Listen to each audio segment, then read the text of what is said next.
So the final thing we want to talk about is how do we solve radical equations. So you've got something like this.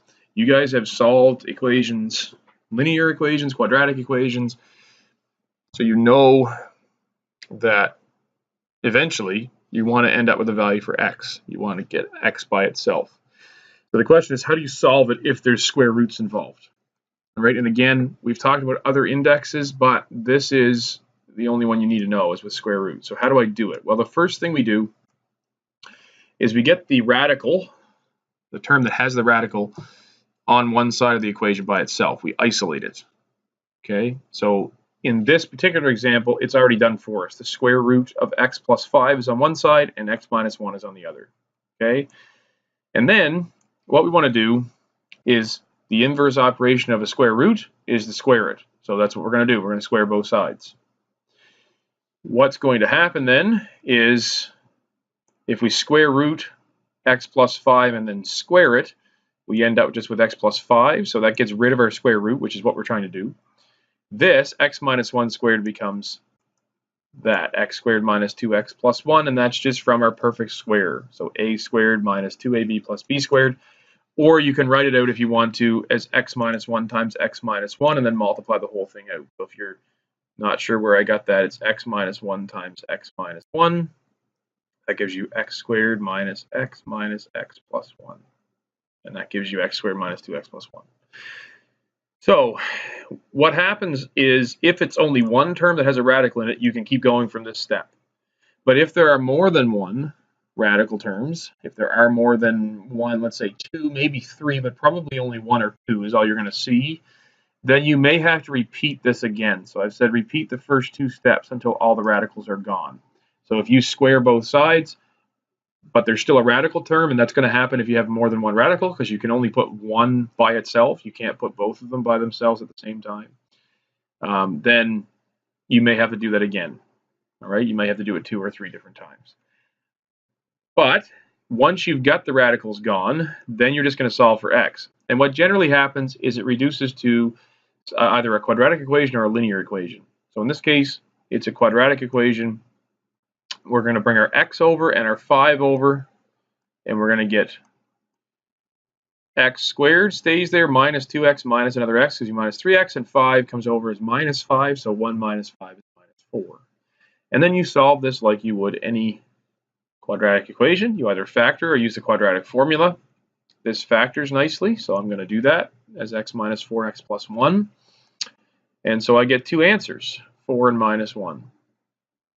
Now what's different here is that you have to go back and make sure that those 2 answers actually work, because you can get what are called extraneous roots or extraneous solutions. They're extra. And they're extra because of the result of squaring this. Because sometimes when you square a negative, right, it becomes positive. So sometimes when we do this step, we actually create answers that aren't answers in the original equation way back up here. Okay? So you have to check for extraneous roots, we call it. So essentially all you do is you plug in the number that you found. So I plug in 4 back in the very original equation. The original equation was x plus 5 equals x minus 1. So the square root of 4 plus 5 is the square root of 9, which is 3, and 4 minus 1 is 3, which means that that actually works. Okay? If we plug in minus 1, we'll get 5 minus 1. That gives me 4. The square root of 4 is 2. Over here I get minus 2. And so what happens is it doesn't work. And it doesn't work because if we square both of these, it works great, right? 4 equals 4. But because we didn't have the squared there in the original equation, it means that this answer doesn't actually give us a solution to our original equation. So our answer is just x equals 4. So we finish by just saying, okay, x equals 4, you're the only answer.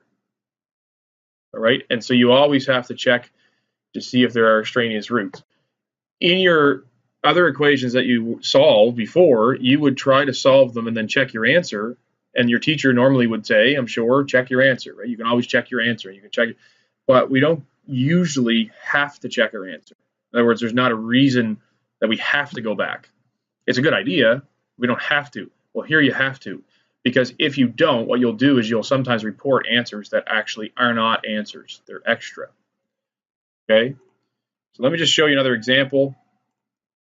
So you have z, square root of z plus 5. This is on page 301 of your textbook. It's question number 10a, and it equals the square root of 2z minus 1. So first thing we're going to do, square both sides. Okay? The nice thing about this is when I square both sides, so when I go this squared and this squared, that both the square roots go away at once. So they're isolated. Both of them are isolated. In other words, they're both by themselves. So when I square it, I get this. Then I'm going to solve this equation. And I'm going to solve this equation by isolating z. So I'm going to get the z back over here. And that means I'm going to bring the 1 that way. So I end up with 2z minus z, which is z. If you want to write in the step that I did, I just went here. I went 5 plus 1. And this is 2z minus z. Okay, so I get z equals 6. And then I check it. And so I get 6 plus 5 and 2 times 6 minus 1. And I see if it gives me the same answer. All right, and it does. They're both the square root of 11. I don't know what the square root of 11 is. I know it's somewhere between 3 and 4. But I know that they're both the square root of 11, so it works. Okay, so let's just do one more example here, and then I know I'm rushing a little bit. Please feel free to stop the video. I'm just trying to get this done in the time frame that YouTube lets me use so far, which is about 12 minutes. So if we go here there are 2 square roots, and then there's a 7. So I have to isolate one of them. So I chose to isolate this guy. In other words, leave this guy where he is. So bring the square root of x plus 19 across. And then I square both sides. So squaring this side just gives me x minus 2. Squaring this side gives me, if you follow your perfect square formula, it gives you a squared. So that's 7 squared, that's 49. Then minus 2ab, so minus 2 times 7, which is 14, times the square root of x plus 19. And then plus this, square root of x plus 19 squared, which gives me this. So then what I do is I try to isolate the radical again. In other words, I'm on step 2, and now I have to repeat step 2. So I have to take this guy and isolate him. So I'm going to put him on the other side, which means I'm going to bring the x over and the 2 over. Okay?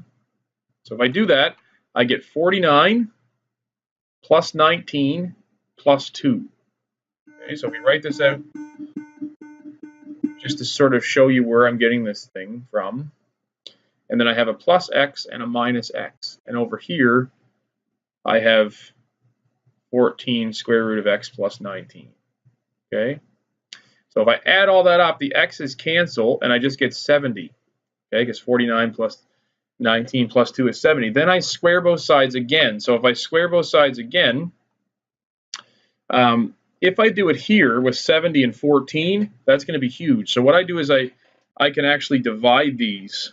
So you can actually divide this and end up with 5. And I would encourage you to do that if you can, because you might be wondering, where did that 5 come from? That's what I did. I went 70 divided by 14 is 5. If you can't, then you can square both sides. But if you don't simplify, then sometimes you're going to square really big numbers. 70 squared is big, right? It's 4,900, and then that's 14 squared, right? So you don't want to necessarily get into 196 and 4,900, so you can divide them first. But we square both sides again, and now we have x plus 19 equals 25. Okay, bring the 19 over, and that means x is 6. So that was a lot of work to get to a solution. Then we check to see if it works. So we put in 6 for x. 19 plus 6 is 25. 6 minus 2 is 4. So we get root 25 plus root 4, and that gives you 5 plus 2, and we say yes, it does work. So in that case, it's not extraneous. All right, so that's how you solve radical equations, and there's some applications of that are in your textbook, and there's a number of questions just to practice with, and a number of practice questions that are already done for you, so like examples that you can see done. But we'll leave it at that. That's how you solve radical equations.